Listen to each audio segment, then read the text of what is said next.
Good morning, ladies and gentlemen. I am Sabah Riaz, PhD scholar from Department of Zoology, Government College University, Faisalabad. I warmly welcome all of you on the 6th International Conference on Applied Zoology 2023 on behalf of Organizing Committee ICAZ. I will be the moderator of the session, which include talks from the field of toxicology, entomology, and nutrition. Let's start our talk with the first speaker, Dr. Patricio R.D. from Rios Escalante. He will be talking on the title, Null Modes for Understand Intercidal Decapods Communities in North Patagonian Beach. Please, Dr. Patricio.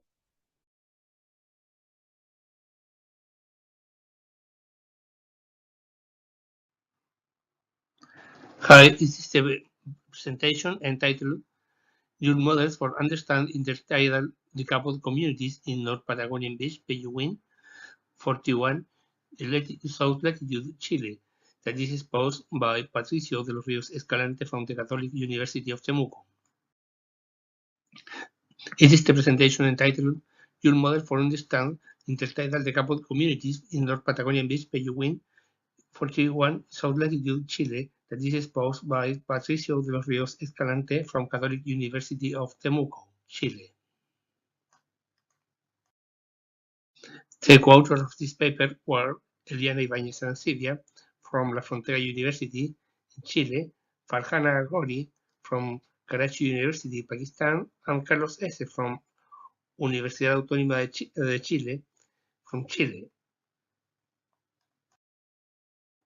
As introduction, the intertidal decoupled in continental Chile are characterized by its species sharing with Peruvian quast along practically all quests, and it is a possible species coexistence that has not studied with details in their specific interactions.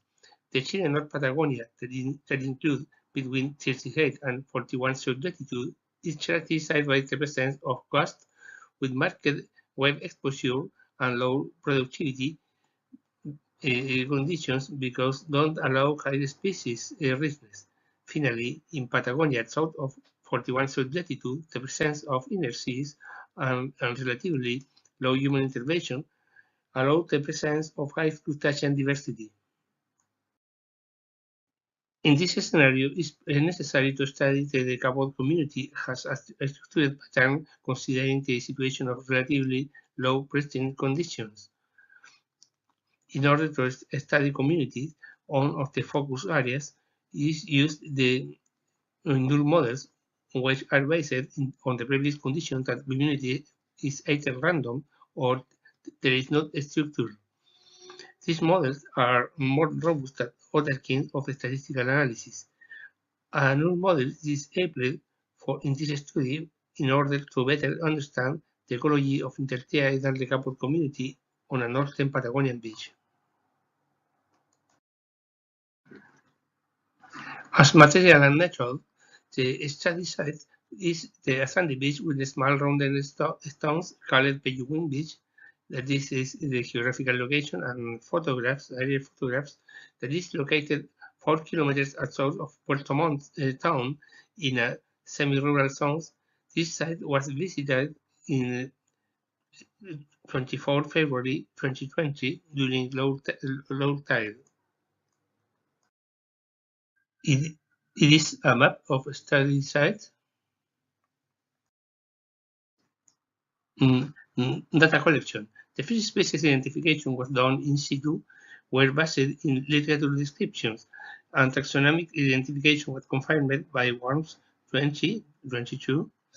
Random quadrants sampled by 10 centimeters were released in study sites with 19 observations for each site during low tide. It was considering this site of quadrant on the basis of fast movement of littoral decoupled, and the size of quadrant would be more adequate for vast movement and irregular conformation of the site around the rocks, manually interpreted in a recorded field copybook. A community is structured by competition when C-score is significantly later than expected by chance. Consequently, we compare concurrent patterns with null expectation by simulation using statistical models fixed. In this model, the row and column sums of the matrix are preserved. Thus, each random community contains the same numbers of species as the original community fixed column, and species occurs with the same frequency as the original community fixed row. In fixed equiprobable algorithms, only the row sums are fixed and the columns are treated as equiprobable. These neural model states all the sample columns are equally suitable for all species. In the fixed proportional algorithms, the species occurrence totals are maintained as in the total community, and the probability that a species occur in a sample equivalent to a column is proportional to the column total for that samples. Neural model analysis were performed using the software R's development routine, and the package ICAZ-2023. For large overlap analysis, an individual matrix was built in which rows and columns represented species and size respectively. These metrics were used to test the net overlap significantly differ from the corresponding value order of the null hypothesis on the basis of random assemblage. These analyses were applied to data from second field period and were based on Bianca index. This model shows the probability of net sharing compared to net overlap on theoretically simulated community. The net amplitude can be retained or reshuffled. When it is retained, it preserves the specialization of each species. In contrast, when it is reshuffled, it uses a wide utilization gradient of specialization. Furthermore, the zero participation observed in matrix can be maintained or omitted. In the present study, we use RE3 algorithms. This algorithm retains the amplitude and reshuffles the zero conditions. This neural analysis was carried using the software R and package ICAZ-2023. The results denote the presence of 5 decapodal species: Cichlidaeus cinereus, Cancer porteri, Betaeus truncatus, Petrolister granulosus, and Homolaspis plana. These results denoted a density variable between 0.033 and 0.01 square meters for Cichlidaeus cinereus and Cancer porteri, and 0.122 individuals by 0.01 square meters for Petrolister granulosus. In this table, you can see the density observed for 5 decapodal species reported at the study sites. In the picture from left to right, you can see the different decapodal species reported for study sites: Homolaspis plana, Petrolister granulosus, Cichlidaeus cinereus, Betaeus truncatus, and Cancer porteri.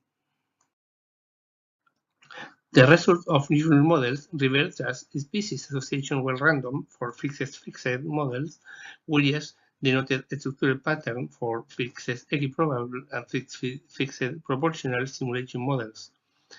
That would do many species repeated by samples, whereas the result of niche sharings revealed that the species will not share ecological niche, and in consequence, it will have not interspecific competition.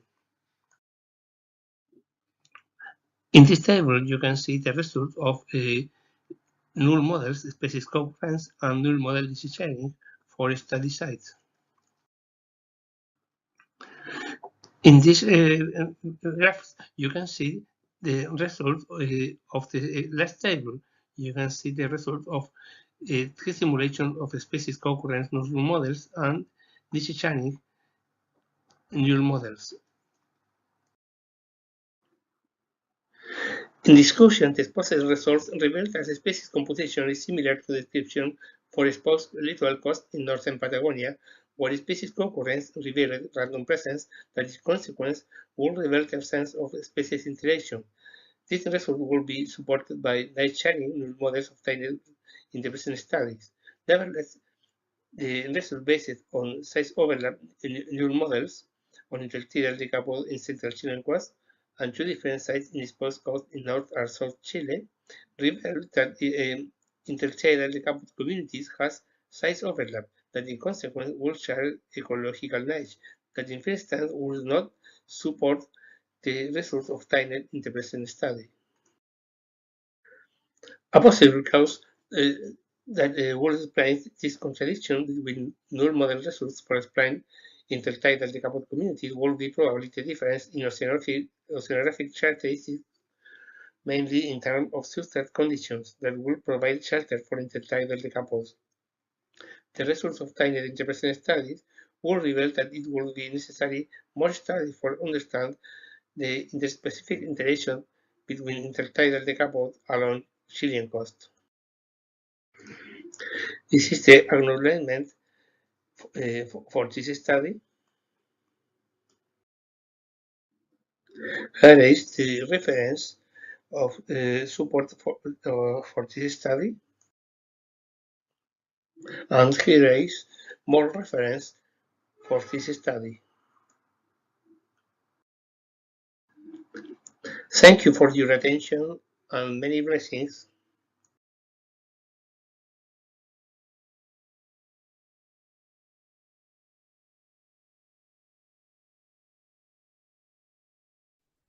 Thank you so much, Dr. Patricio, for your wonderful talk. Now, moving forward, I would like to invite our second speaker, Muhammad Abdul Qayyum from UELF. He will be talking on the title Screening of Trace and Essential Elements in the Serum of Gastrointestinal Cancer Patients as compared to controls. Please, Muhammad Abdul Qayyum. Bismillahirrahmanirrahim. First of all, congratulations to the team of 6th International Conference on Applied Zoology 2023, organized by the Applied Zoological Society of Pakistan and Government College University, Faisalabad, titled as Tackling Global Challenges Through the Applied Zoological Sciences. I am Dr. Hafiz Muhammad Abdul Qayyum from Department of Chemistry, University of Education, Lahore, Campus, Faisalabad. The topic of my presentation is screening of trace and essential elements in the serum of gastrointestinal cancer patients as compared to controls. Gastrointestinal cancer. Gastrointestinal carcinoma denotes to malignant disorders of the gastrointestinal tract. It is the most common type of cancer. Gastrointestinal cancer is mainly linked with environmental factors rather than genetics. Types of gastrointestinal cancer. According to World Health Organization, gastrointestinal cancer is classified as 4 major histological types: adenocarcinoma, lymphoma, gastrointestinal stromal tumors, and carcinoid tumors. Risk factors of gastrointestinal cancer. The important risk factors of the causes of gastrointestinal cancer are H. pylori, obesity, smoking, red meat, alcohol, and low socioeconomic status. Genetic factors, radiations, immune conditions, diet low in fruits and vegetable intake, and metal imbalances, etc. In the current study, we used blood serum as a specimen for determination of metals in gastrointestinal cancer patients and controls. Significance of blood samples. Blood is the fluid of life, transport medium for nutrients, toxicants, hormones, dissolved gases, metals, and removes metabolic wastes. It is the best matrix for most metals due to its contact with the whole organisms. It helps in diagnosis of disease and provides immediate guideline for its treatment. Blood provides the metal profiles under acute occupational and environmental exposures. metals, oxidative stress, and gastrointestinal cancer.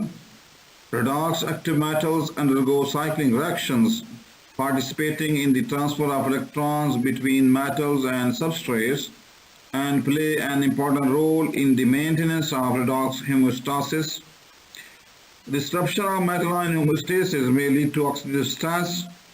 Free radicals are produced to react with all components of DNA, thus damaging its bases and deoxyribose backbone, causing mutation in crucial genes.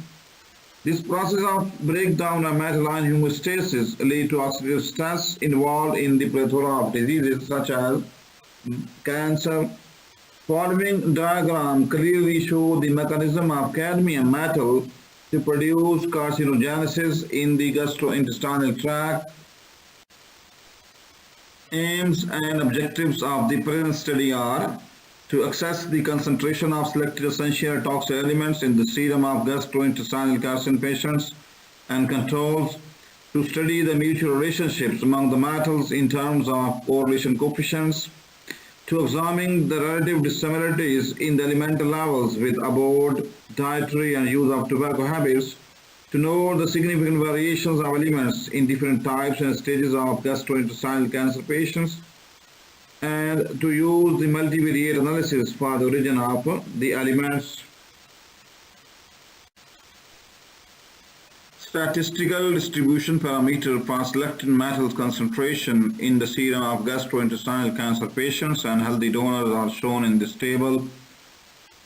On the average basis, mean concentration of cadmium, chromium and lead was highest in the serum of gastrointestinal cancer patients as compared to healthy donors, whereas in healthy donors, average concentration of mercury, selenium, iron and zinc was highest as compared to the concentration of gastrointestinal cancer patients. Correlation study of selected metals in the serum of gastrointestinal cancer patients as shown in this table. Significant correlation was observed between nickel, chromium, cadmium, selenium, nickel, selenium, and mercury and selenium as shown as in the bold values, whereas some significant correlation was also observed between iron, cadmium, and zinc and nickel. Age and lead also shown a positive correlation, whereas negative correlation was observed between age and zinc as shown in this table.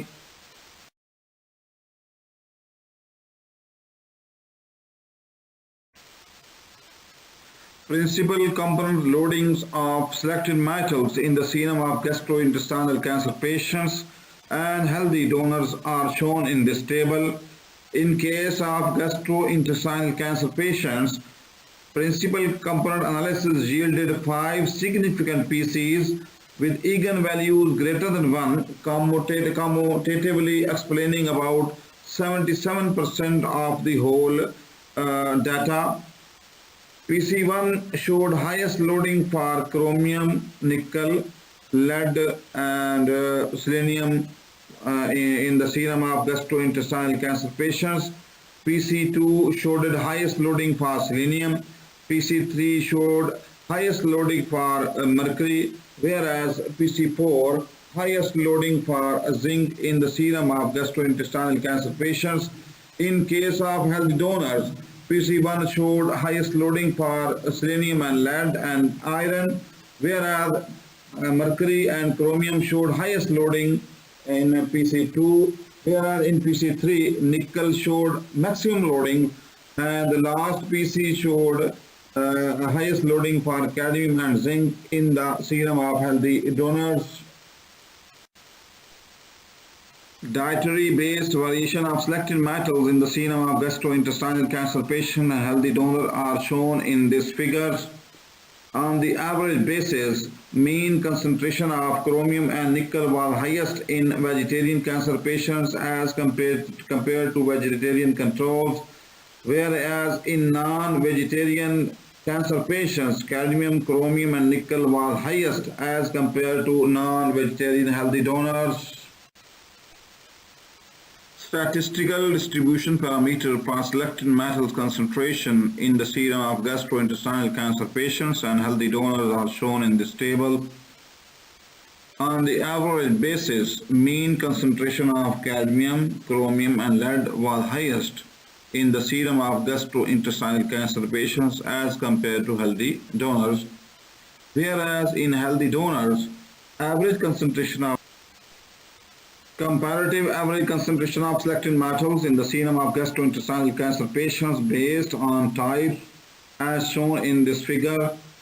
In adenocarcinoma, chromium was highest, whereas in lymphoma, lead was maximum. In gastrointestinal stromal tumor, mercury was highest, whereas selenium was maximum in carcinoid tumors as shown in this figure. Comparative average concentration of selected metals in the serum of gastrointestinal cancer patients based on stages as shown in this figure. Chromium, nickel and iron concentration was highest at stage 1, whereas at stage 2, cadmium was maximum. At stage 3, selenium was highest in the serum of gastrointestinal cancer patients. Here is the salient findings. Most of the selected metals were randomly distributed in the serum, although relatively higher randomness was observed for the gastrointestinal cancer patients than healthy donors. Mean chromium, nickel and iron content were found to be raised at stage 1, whereas mean selenium and cadmium contents were found maximum at stage 3. PCA and CA revealed dissimilar apportionment of the metals in the gastrointestinal cancer patients compared with the healthy subjects.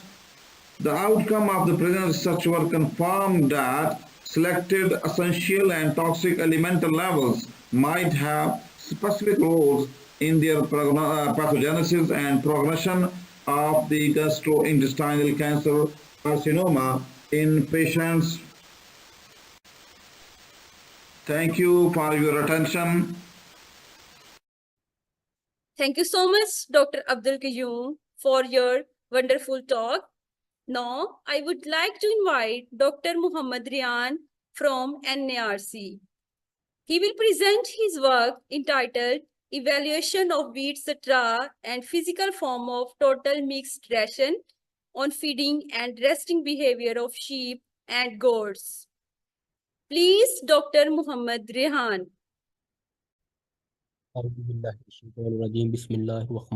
First of all, I would like to thank ICAZ who gave me an opportunity for online presentation. I am Muhammad Rihan. I am working as Assistant Scientific Officer at National Agriculture Research Center, Islamabad. Today, I will discuss my research work on evaluation of wheat straw and physical form of total mixed ration on feeding and resting behavior of sheep and goats.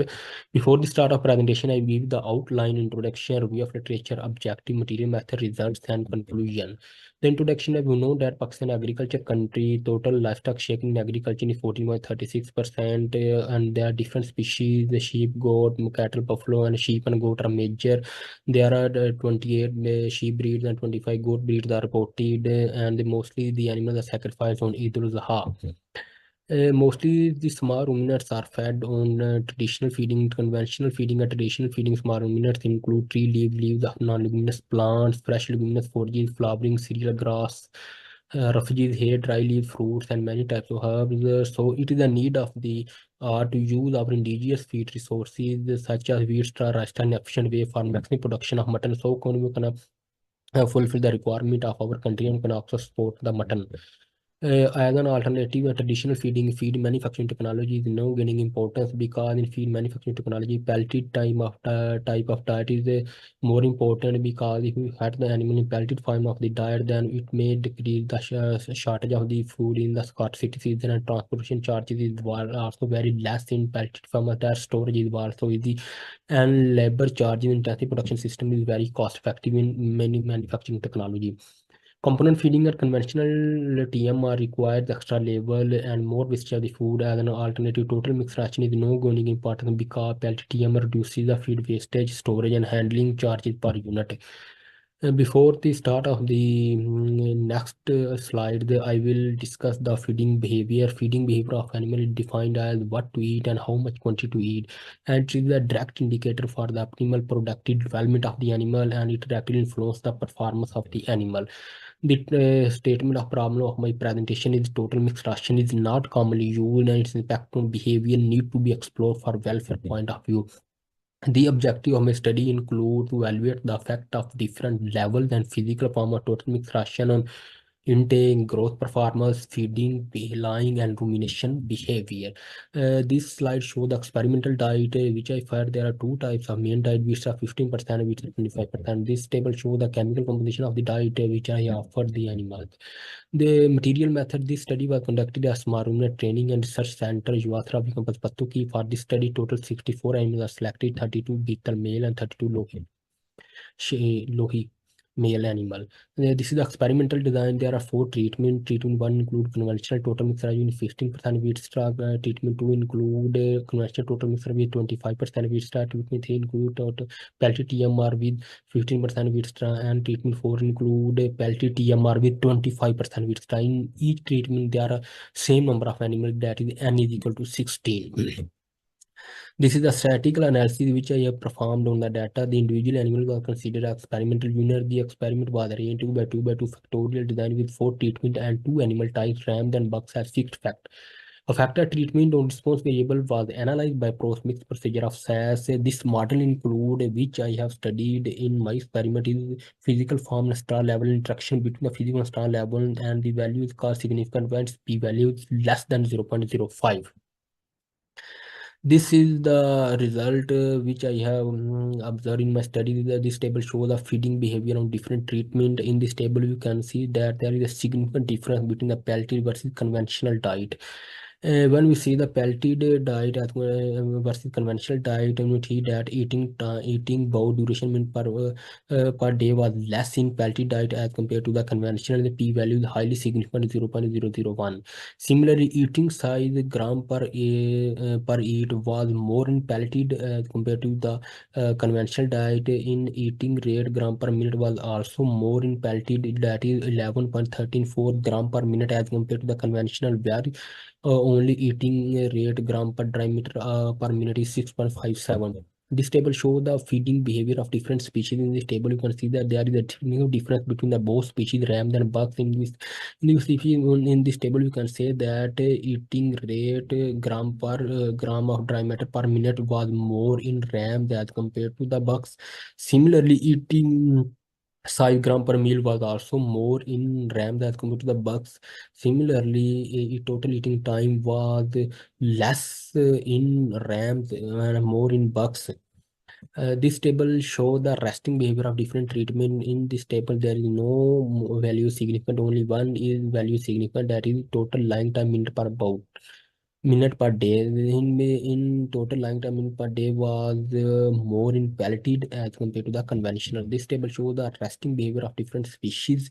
In this table, we can see that lying bow number per day was more in bucks, but the value is not significant. Similarly, total lying time minute per day was less in rams as compared to the bucks. Standing bow duration minute per bow are also less in rams as compared to the bucks.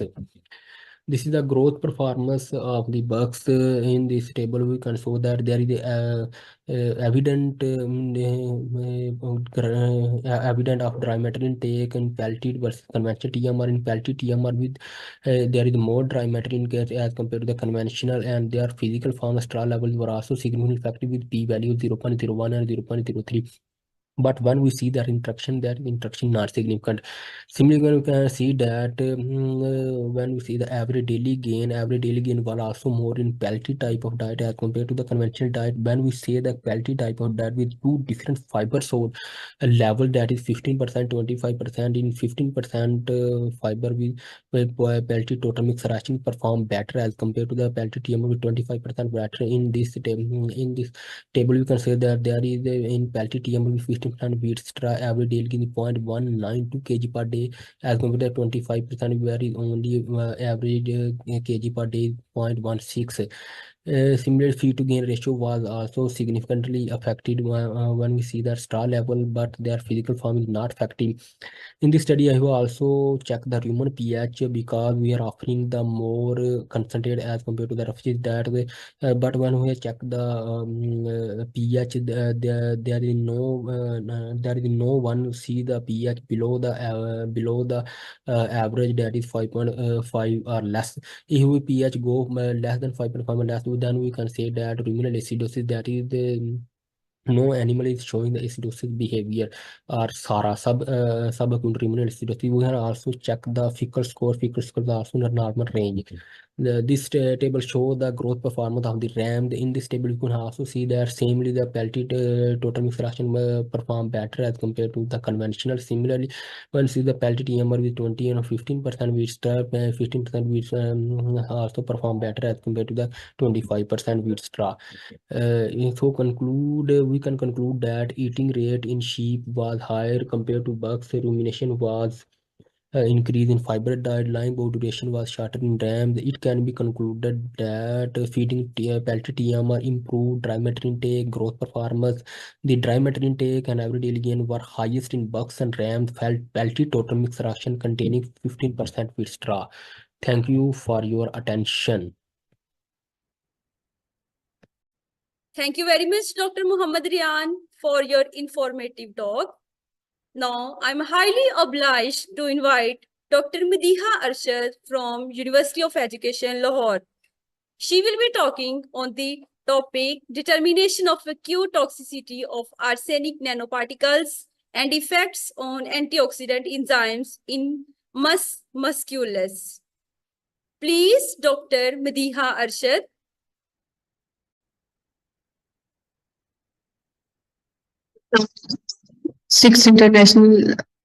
Welcome to 6th International Conference on Applied Zoology 2023, organized by the Applied Zoological Society of Pakistan and Government College University, Faisalabad. It's me, Dr. Madiha Arshad from Department of Zoology, University of Education, Faisalabad campus, and today's topic is determination of acute toxicity of arsenic nanoparticles and its effect on antioxidant enzymes of mus musculus. First of all, we will talk about toxicology, which is the branch of science which deals with the toxicants and poisons and their effects and treatment is called toxicology. And what are toxicants? Toxicants are the substances that can produce deleterious conditions on a living system, and they may be man-made or naturally occurring. There are some general toxicants such as drugs, radiation, chemicals, heavy metals, and infectious agents, and they are the part of the environment via indoor fumes by biomass combustions, pesticides use, poor sanitary conditions as air pollutants and solvents in water. Arsenic. Arsenic is an element that naturally occurs in earth crust and its core. It is also present in plants, sediments, various foods, and air, and the main cause of occurrence is anthropogenic procedures. Arsenic has the 4 oxidation states and can make covalent bond with other metals, and it is highly irritating. It is steel gray in color, brittle and solid, tasteless and odorless, less conductor of heat, exhibit shine or glow. It has some advantages or benefits, and humans use it for their benefits, and same time it has some disadvantages as well.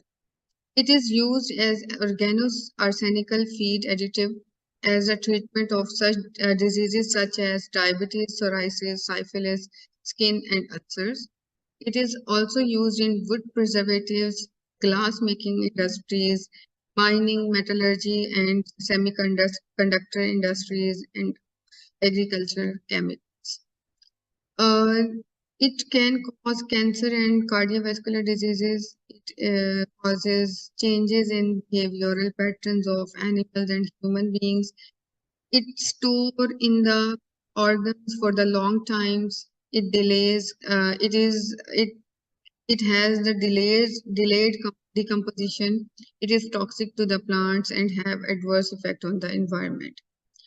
It is exposed via dermal contact, inhalation, absorption through skin, and gastrointestinal ingestions. Its mode of action, it enters into the cells through anion transporter in the plasma membrane and cause transcriptional changes which ultimately cause biochemical and physiological effects.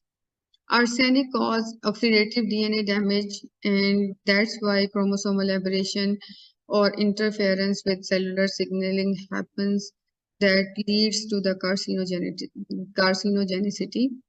On the other hand, it activates some transcription factors which alters the gene expression, and it also causes the carcinogenicity. The objective of this study was to synthesize and characterize the arsenic nanoparticles and to determine the acute toxicity of arsenic nanoparticles in mice and to evaluate the effect of antioxidant enzymes on mice. Nanoparticles were synthesized by using sodium arsenide, sodium borohydride, sodium chloride, and calcium fluoride. First of all, 1.1 molar solution of sodium borohydride was freshly prepared.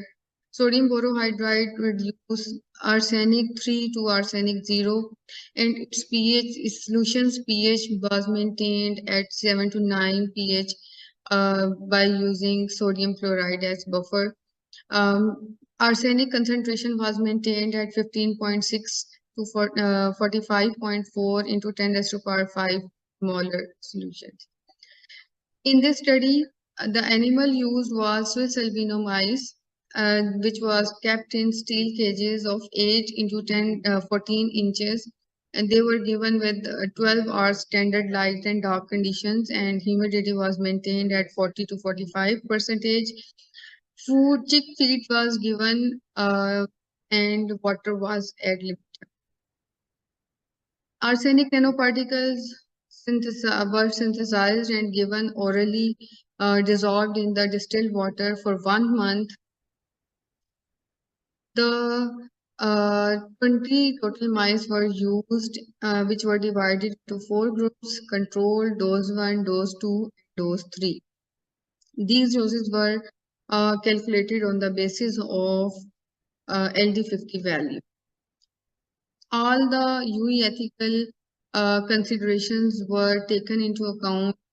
Mice were given clean water, chick feed, humidity was maintained, 12 hours standard dark and light conditions were maintained, and animal safety measures were applied. During dissections, dissected through the cervical disjunctions using surgical gloves and laboratory preventive measures.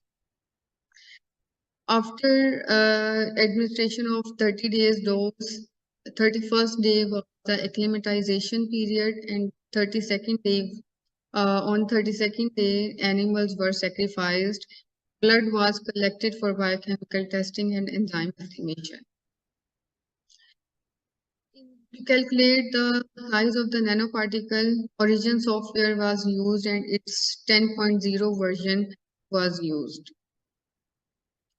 Here is the result of X-ray diffraction graph. You can see clear peaks, 7 peaks here, which were used in origin software, and peak position and crystallite size were measured. The average size of the nanoparticle was 6.8 nanometers. Afterwards, LD50 was calculated and by using probit analysis, and the LD50 came out to be 41 mg per kg. Here are the results of scanning electron micrograph. As I have told, that size of the arsenic nanoparticle was 6.8 nanometer. The size and the distribution and morphology of synthesized arsenic nanoparticles are shown in scanning electron micrograph, which were cubical in shape. Here are the results for enzyme estimation. Different enzymes, oxidative enzymes and deoxidative enzymes, PODs, peroxidases, catalases, and superoxide dismutases were taken to account. Those groups were compared with the control, and you can see here the clear increase in some parameters and the clear decrease, a significant decrease in some of the parameters. So from this result, we can say that arsenic nanoparticles can cause some of the antioxidant they can reduce some of the oxidative stress. Conclusion. Arsenic nanoparticles induce variation in the enzymes of the albino mice. Arsenic nanoparticles can be utilized in the future as treatment for many diseases. Thank you for your attention.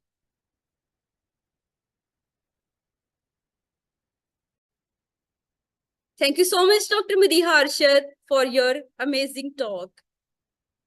Now, I am highly obliged to invite Dr. Shabnoor from Government College University, Faisalabad.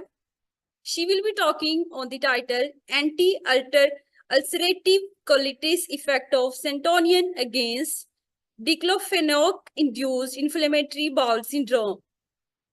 Please, Dr. Shabnoor.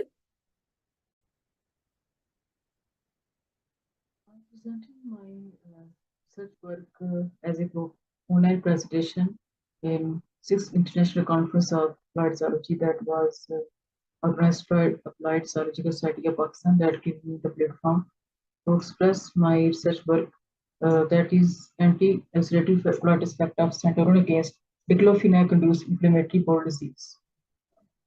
Inflammatory bowel disease is a term that describes disorder involving long-standing inflammation in your digestive tract that have two types: ulcerative colitis and Crohn's disease. Ulcerative colitis is a condition that involves swelling or inflammation on your large intestine lining, while in Crohn's disease, that is inflammation of the digestive tract, but it involves a deeper layer of the digestive tract. For the treatment of the inflammation in IBD, we use non-steroidal inflammatory medication. One of them is diclofenac.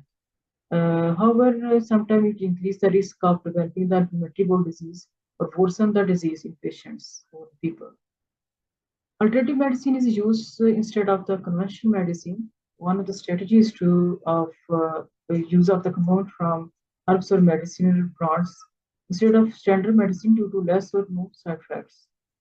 The main idea of this work was to check if Centaurin have pharmacological importance and has protective role to treat diclofenac-induced inflammatory bowel disease in rats. Artemisia species are highly important due to their various economical significance, and we used one of its compounds, that is Centaurin, that was first isolated from water extract of the Artemisia acina. Aims and objectives to assess inflammatory cytokines and to analyze the pain and inflammation-related proteins, to perform histology of intestine to study apparent effect of the Centaurin on intestine. Histology. In our experiment, we used 20 sprague rats divided into 4 groups. Each group contains 5 rats, and the doses were given orally for 14 days. First, we checked the food toxicity of the Centaurin, and we observed that up to 2000 milligram per kg there was no mortality. So we select 60 milligram per kg of our Centaurin for study in the experiment. We used diclofenac for reduction of the inflammatory bowel disease from previously reported study, and after 24 days of 14 days of orally given that diclofenac, we observed that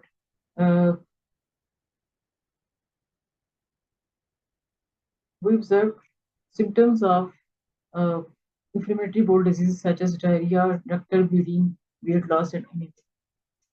These are our biochemical analyses that were involved ICAZ, PCR, that were performed to analyze cytokines and inflammatory disease proteins. And lastly, we perform histology for determination of histopathological analysis of mucosa of intestine, control and treated groups. These are our primers used for PCR. ANOVA is used in general nearly and moderate to determine the statistic difference between the two at 5% interval and by using the graph at prism results. ELISA result shows that the cytokines like TNF alpha, interleukin 6, and interleukin 1 beta were decreased in the group who were treated with the Saturan. And when we compared with the rats who were treated with only diclofenac, that there was significant difference. So we can see that our compound was working. The RT-PCR results shows that the protein related to the inflammation like cyclooxygenases and prostaglandins, peroxidase and nitric oxide synthase. These are proteins were decreased or don't regulated after the treatment of Santorin. And when we compared with the rats who were only treated with diclofenac, we see that there was significant difference. So our compound was working. So we next perform the histopathological analysis and we observed our data observed that the rats, the histoarchitecture of the rats intestine who were treated with the Santorin have normal histoarchitecture, and while the rats with only diclofenac have necrosis in their mucosa. The result of histopathological analysis revealed that damage to gastric mucosa, intestinal microvilli, inflammatory cell invasion, and cell structure became gradually restored to normal. The treatment with Santorin, the rats with ulcerative colitis, and compared to the rats who were only treated with diclofenac. Conclusion. This preclinical trial was reported that Santorin reduced the cytokines level, protein suppressions, related to pain and inflammation, diclofenac reduced IBD rat models. So, hence, we can suggest that the Santorin may be prescribed as a supplement to patients with IBD or ulcerative colitis who take diclofenac to reduce pain after appropriate clinical trials in human. Thank you for attention.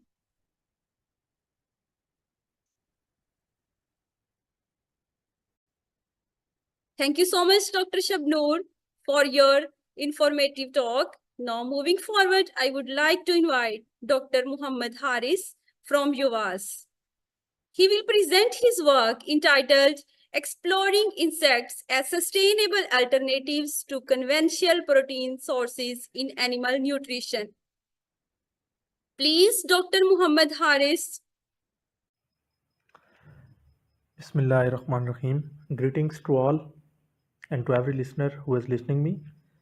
This is Dr. Haris Rafiq. Under the umbrella of applied zoology, today we are going to have a brief insight upon the topic of discussion, which is actually use of insects as sustainable alternative to conventional protein resources in animal nutrition.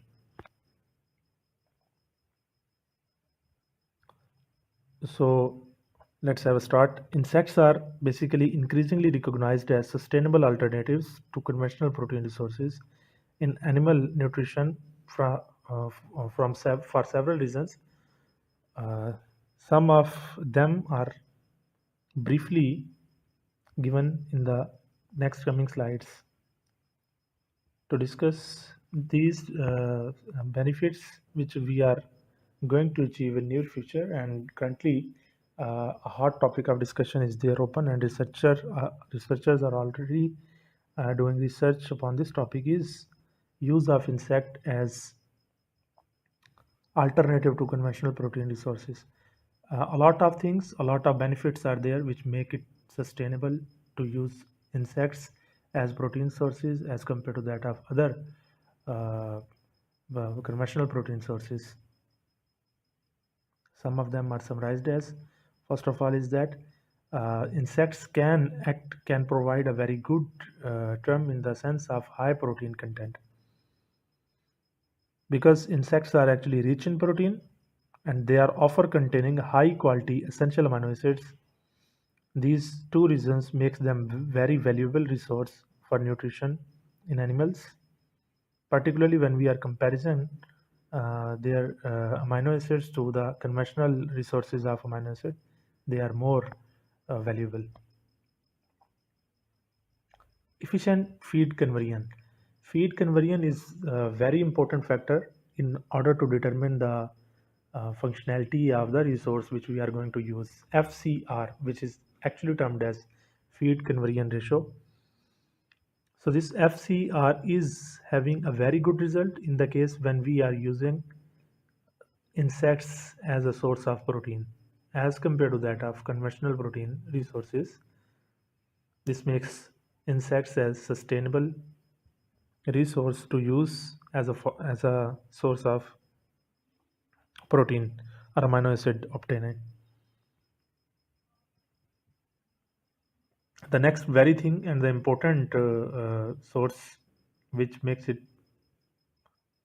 capable of using as a valuable resource is reduced environmental impact.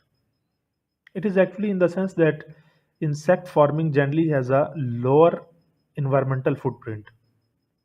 I just mean to say lower environmental footprint is that if we use insect as a vital source of amino acid and protein to feed the nutrition purposes of the animals, insects are going to occupy a very less space. They are not using the environment, the resources of environment, including water resources, including feed resources, because you know very well that insect basically they are in the sense that they emit a very fewer greenhouse gases. They require less land. They require less water. They can be reared on organic waste. They don't need any specific nutrition for their own growth, for their own developmental purposes, or for their own uh, body nurturing. The next very important thing is biodiversity and ecological balance. Insect farming actually can contribute to biodiversity by utilizing a variety of insect species. Additionally, insects also play a very crucial role in ecosystems. Their cultivation can help maintain ecological balances.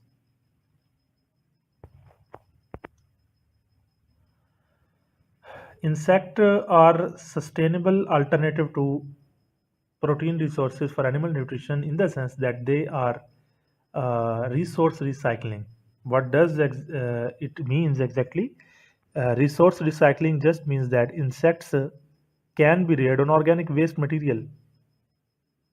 As I already mentioned that they the organic waste material which actually is including agricultural byproducts and the food waste. This recycling of resources can contribute to a more actually circular and the sustainable agricultural system. So a lot of extra effort which we put actually on recycling of the residues and the waste materials from the different agricultural and food chains and food systems, which is sometime becomes a very headache to a lot of industrialists and a lot of uh, these persons involved in these food chain systems. So insects basically can act as a resource recyclers. The next very important thing is versatility in the species. A lot of species of the insects are there, which can be used for the purpose of amino acid or protein extraction or protein providing resources. Various insect species are suitable for different animals, allowing for flexibility in incorporating them into different types of animal diets. This versatility enhances their potential as a sustainable protein resource. The next very good thing which make insect as a sustainable resource is reduced competition for human food resources. Insect can be raised on substrates that are not suitable for human food production. This minimizes competition between insect farming and traditional agriculture for resources that could be used to produce human food.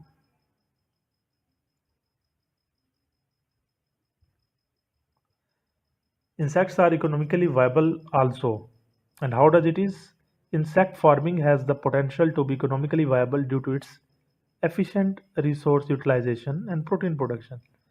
You know, as technologies and practices improve, the cost effectiveness of insect farming is likely to increase also. So, in the end, in conclusion, Incorporating insect into animal nutrition provides a sustainable alternative to conventional protein resources, offering benefits such as high protein content, efficient feed conversion, reduced environmental impact, and resource cycling. As the global demand for protein rises, exploring insect-based animal nutrition can contribute to more sustainable and resilient food systems.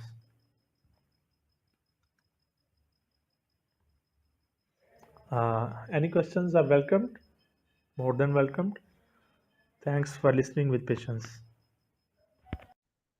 Thank you so much, Dr. Muhammad Haris, for delivering such a wonderful and amazing talk to our audience. Now, moving forward, I would like to invite Ms. Aisha Tariq from GCUF.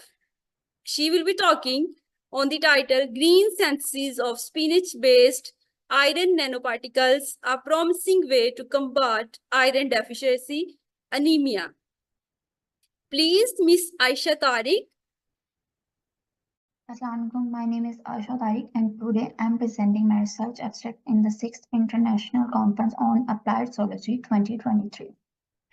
The title of my presentation is Green Synthesis of Spinach-Based Iron Nanoparticle, a Promising Way to Combat Iron Deficiency Anemia.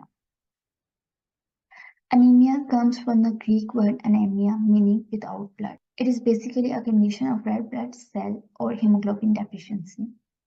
The most common anemia is iron deficiency anemia. The depletion of total body iron, especially of macrophages and hepatocyte iron stores. Iron deficiency anemia is a widespread nutritional metabolic condition that affects a higher number of healthy people than any other chronic illness. It can affect anybody, including newborn children and adults of both genders. As recorded by WHO, over 1 billion people are impacted by iron deficiency anemia. It includes preschoolers and a great frequency of pregnant women and non-pregnant women. Most common strategies to treat iron deficiency anemia includes food fortification along with iron supplementation. Unfortunately, iron supplementation has low bioavailability and have serious side effects. To overcome the limitation of other treatments for iron deficiency anemia, we use nanotechnology. Nanotechnology is the study and application of extremely small particles, nanoparticles, and it can reduce the pharmacological adverse effects and increase the drug bioavailability. For nanoparticle synthesis, a wide range of biological resources such as microorganisms and plants can be used. Plants-mediated biological synthesis has gained importance. It is a matter of minutes or hours depending upon the plant type and phytochemical concentrations. The plant used in this study was spinach, as iron content of spinach is higher than any other vegetable. Green synthesis of iron nanoparticle of spinach is an economical approach because it is widely grown and easily available in Pakistan, and eco-friendly because spinach synthesizes iron nanoparticle in a single step without the use of energy or high pressure, thus minimizing the cost.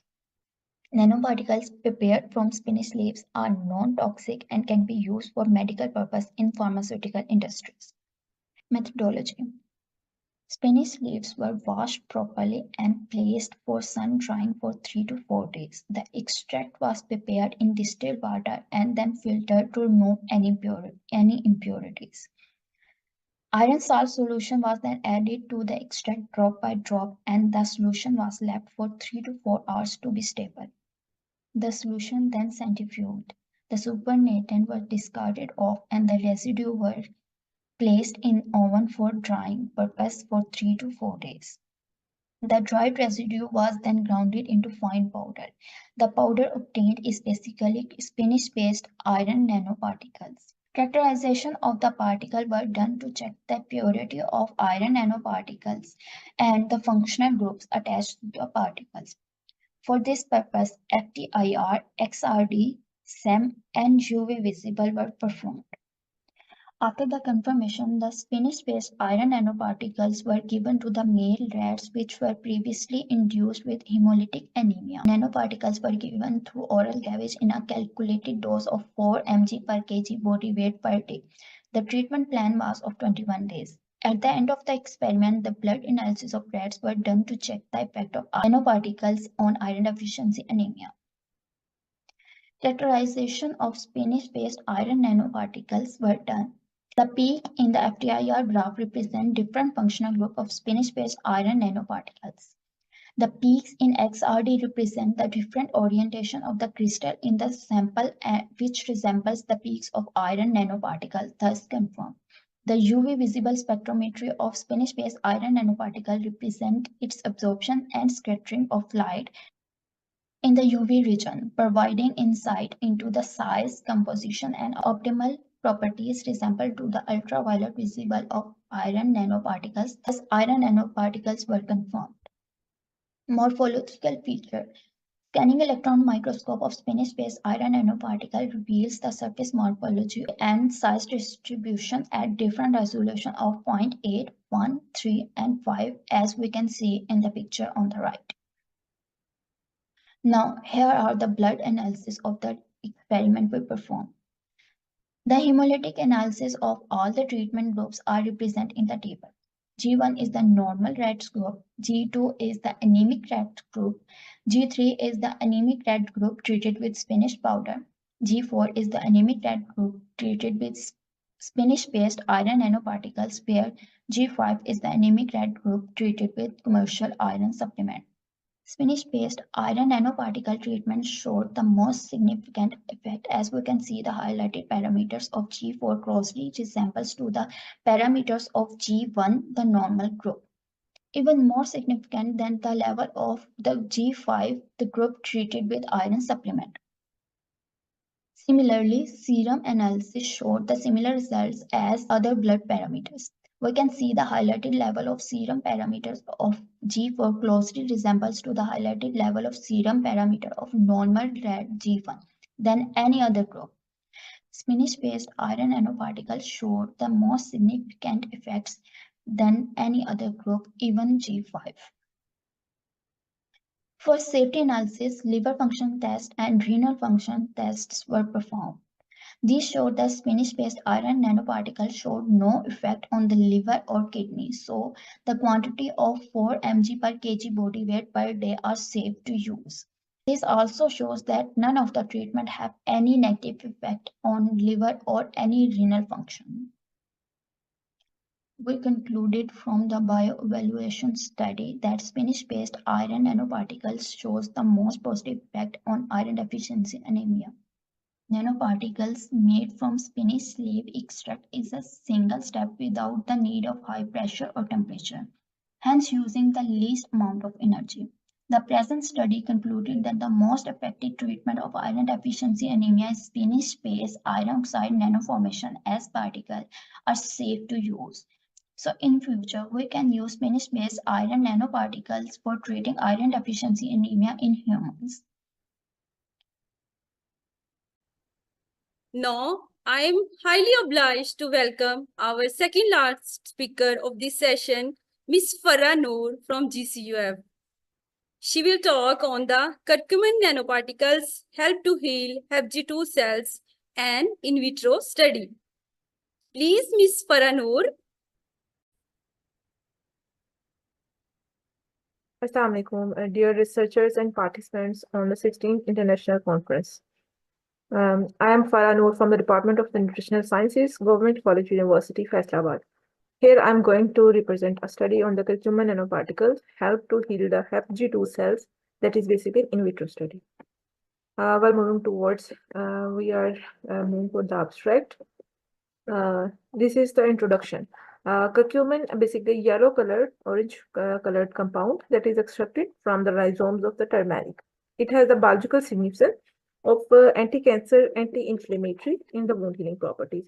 Wounds are basically typical tissue injuries that involve the inflammation, oxidative damage due to the formation of the free radicals that results in the DNA breakage, lipid peroxidation, and enzyme inactivation. Similarly, tissue injuries that leading toward the complications like the benign tumors, malignant cancers, and much more. We are working on the nanotechnology that is basically aimed to facilitate the efficacy, solubility, and the bioavailability of the active ingredient, just like the curcumin. Nanoparticles have the ability to deliver the therapeutic agents in a controlled way at a specific targeted site, just like the cancer site. HepG2 cells is the cell line that is isolated from the hepatocellular carcinoma, that is the most common form of liver cancer. Objectives: we have developed and characterized the curcumin nanoparticles. And the other one is to determine the wound healing properties of curcumin nanoparticles. Moving toward the methodology, first is the preparation of the stock solution by the addition of the 100 mg curcumin to 20 ml dichloromethane.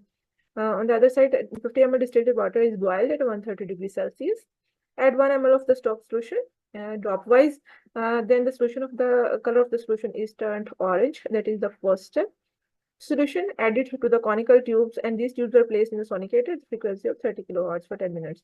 After sonication, the content is again stirred at a room temperature. Now the solution is concentrated at 50 degrees Celsius and in an over air drying oven for 24 hours. Then mixture is added into a mortar pestle and dried for 10 minutes, and oil solution is further used for the characterization. This dried powder has many physical and chemical stability due to the large surface area. Its characterization is done basically by the Fourier transform infrared microscopy, spectroscopy, scanning electron microscope, and X-ray diffraction. The other part is the wound healing assay, where the HepG2 cells were grown in an incubator in the DMEM media. Then the scratch was created with the help of the pipette. Curcumin and nanocurcumin, both media, were introduced into the separate wells. Then the cells were incubated for 24 hours. And after 24 hours, the images were captured with the help of the confocal microscope. Statistical analysis was done with the help of the graph pad prism version 9, and an ordinary one-way ANOVA is applied. This is the basically flow diagram that I have explained earlier. First step in the discussion results, formation of the curcumin nanoparticle was confirmed when the solution is turned yellow to orange. And the other step is the X-ray diffraction. X-ray diffraction is basically showing the peaks at the 12.28 for 14, 17, 18, 19, 21, 23, 24, 25, and 27. These all peaks are showing basically the purity and the high crystalline nature of curcumin nanoparticles. It is the showing the FTIR analysis. Basically, I was explaining in the other slide. Here the basic wave numbers that is obtained from the experiment, that is 3350. That is showing the stretching vibration of hydrogen bonding. Similarly, 2920 and 2850 showing the stretching vibration of CSP2 and 3 respectively. 1627 is showing the aromatic overtones. 1505 per centimeter showing the stretching vibrations of conjugated carbonyl group. 1430 showing the aromatic stretching of benzene ring. 1264 is showing the stretching vibrations of a CSP2O bond, while 116 showing the stretching vibrations of CSP3 into O bond. Now moving toward the scanning electron microscopy, it is basically showing the just you have seen that there is a globular or the spherical shapes of the curcumin nanoparticles are observed. That is basically their symmetry on a 3 micrometer scale with an average estimated size is basically 65 nanometer. That is less than 100 nanometer. Here we go to the next part, wound healing assay that we have performed. In the control group, we have made a scratch that I have explained earlier. After the 24 hours, the scratch was recovered. That is about 59% recovery. While we have introduced curcumin in another well, after the secretion of 24 hours, the wound recovery healing was the 42%, that is less than 59%. Well, we have applied the nanocurcumin and incubated in the cells. After the 24 hours, we have observed there was a small gap that has shown the percentage of about 12%. That is showing that the curcumin has a very anti-cancerous effect. There is a percentage of the wound healing that is calculated by this formula that is represented by the Roy et al. In the control cells, 59% scratch healing was observed, as I have explained earlier. Similarly, curcumin 42% and nanocurcumin 12% scratch healing. Basically, it is showing that the nanocurcumin dose enhance the anti-cancer potential as compared to the original curcumin or the untreated control group. And this is the graphical representation where the percentage of showing the percentage wound healing. And we have used 3 specimens. Where the showing the significant value P is less than 0.05. where X is the curcumin and Y is nanocurcumin. Basically, Y is showing that the proliferation of the HapG2 cells is quietly reduced, so therefore the percentage is quite reduced. Now we can conclude that the curcumin is basically an eco-friendly and small-sized stable curcumin nanoparticles are made, that is from the species Curcuma longa, under the wet milling treatment that I have explained earlier. Curcumin showed a strong anti-cancer impact. How? By inhibiting the HapG2 cell proliferation in a time-dependent way, we have observed in after the 24 hours. Curcumin is toxic for the cancerous, but it is cytoprotective for the normal cells. Nanolized curcumin in the DMSO show the greater efficacy than the extracted curcumin. Curcumin nanoparticles functions as an anti-metastatic agent by restricting the HapG2 cells migration as well as invasion, as we have explained in the wound healing assay. This is from my side. Any question? Thank you for your attention.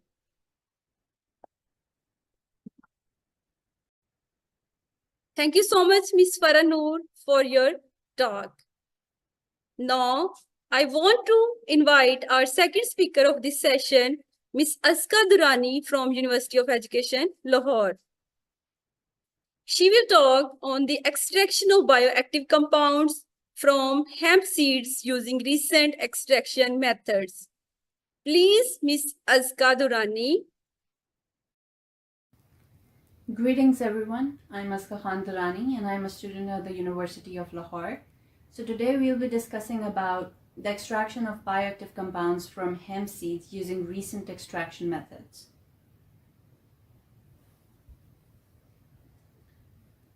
Let's start with the introduction. The hemp seeds belong to the Cannabaceae family and is botanically called Cannabis sativa. The hemp seeds are nutritionally composed of essential amino acids, unsaturated fatty acids, vitamins, minerals, and fiber. Moreover, it is also a good source of bioactive compounds such as tocopherols, carotenoids, and polyphenols, which play a part as an antioxidant. Other bioactive compounds include hydroxycinnamoyl-amide, lignanamides, flavanol glycosides, cannabidolic acid, cyclitols, albumin, edestin, lysine, leucine, tryptophan, flavanols, flavones, flavonoid glycosides, canflavin A and B, spiroindin, tetrahydrocannabidol, cryophyllene, myrcene, cycloartinol, beta-amirin, and damaretinol. These are hemp seeds.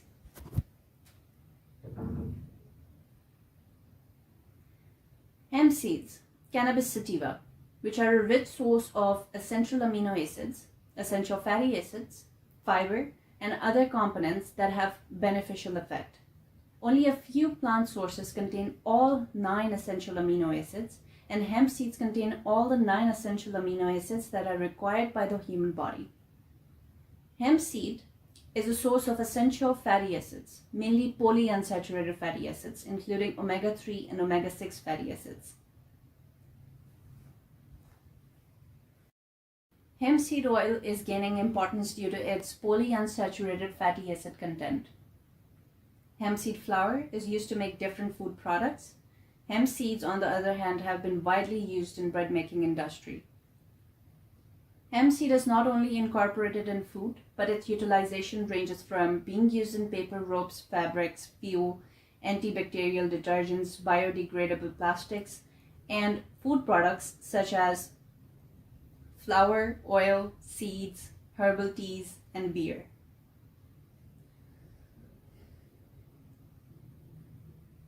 Let's discuss about the bioactive compounds that are present in hemp seed.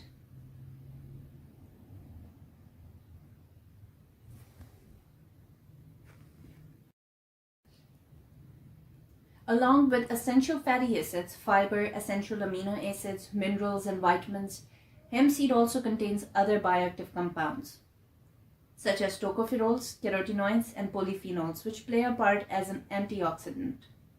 Other bioactive compounds include hydroxycinnamoyl-amide, lignanamide, flavanol glycosides, cannabidolic acid, cyclitol, albumin, edestin, lysine, leucine, tryptophan, flavanols, flavones, flavonoid glycosides, canflavins A and B, spiroindin, tetrahydrocannabidol, cryophyllene, myrcene, cycloardenol, beta-amirin, and damaredenol.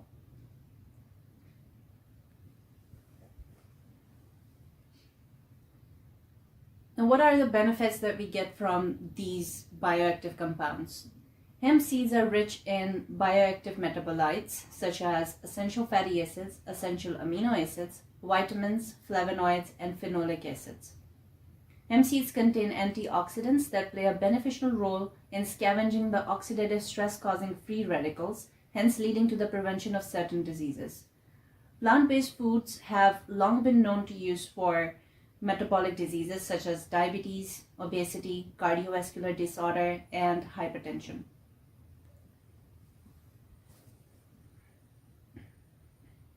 In an experiment conducted on rats, it was seen that powdered hemp seed had greater cholesterol-lowering effect than hemp seed oil, despite having greater amount of polyunsaturated fatty acids in hemp seed oil. Hemp seed oil is a good source of polyunsaturated fatty acids and other bioactive compounds which are known to have high functional and nutritive value. Hemp seed oil is rich in tocopherols that have an antioxidant effect on human body and stop the oxidation of lipoprotein. This is an illustration showing all the benefits that are produced after the consumption of hemp seed.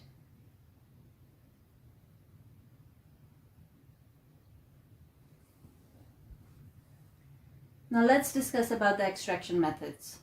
Direct extraction methods are used to extract the bioactive compounds from hemp seeds, including conventional and recent technologies. The recent technologies are used to extract bioactive compounds, including ultrasound-assisted extraction and microwave-aided extraction and enzyme extraction. The extraction of phenolic compounds and antioxidants from defatted hemp seeds was optimized using a mixture design of 3 solvents: water, methanol, and acetone. The optimal combination of solvents is 50% aqueous acetone, which achieved maximum phenolic compounds and a better antioxidant activity in all the 3 tests performed. Furthermore, the possibility of extracting oil from hemp seeds using supercritical carbon dioxide is still investigated. It is noted how the lipid profile remains optimal even in the presence of pre-treatment with ultrasounds, which increases the extraction yield even if a slight green coloring is observable. Traditionally, the dried cannabis flower was the product of choice. However, as the industry expands, the demand for various products with distinct properties also increases.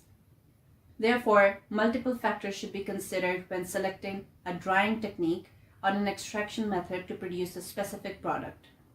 Among different drying methods for post-harvest processing, freeze drying is considered more appropriate when compared to other methods.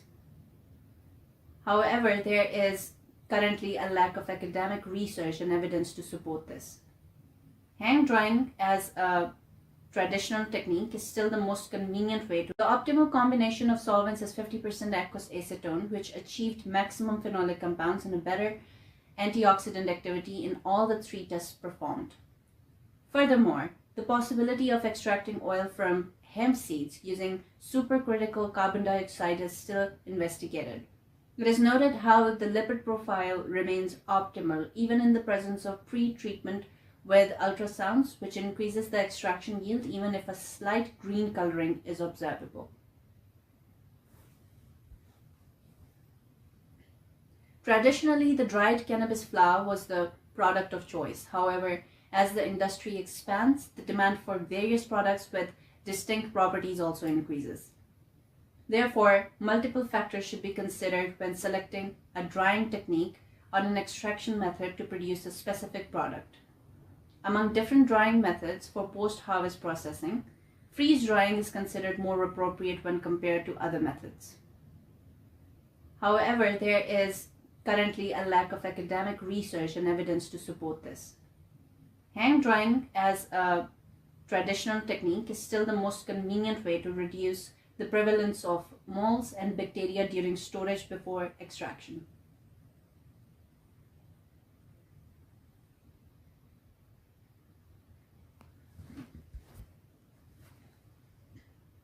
Solventless extraction and hydrodynamic extraction are of interest due to their high yield, easy and fast process, but lack the scientific publication to promote their employment for large-scale production. According to cannabinoids, lipophilic or hydrophobic properties, slightly polar solvents are recommended for extraction. Although for terpenes with more than 15 carbons, non-polar solvents are suggested.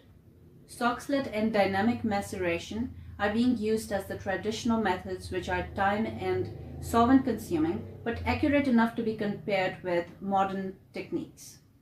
Among modern methods, SFE, MAE, and UAE are well recognized as feasible and convenient techniques.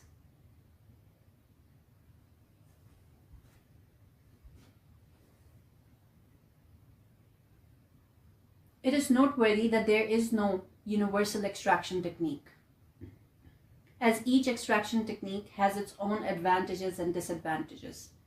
Moreover, it is dependent on the part of the plant used and the nature of the target compound.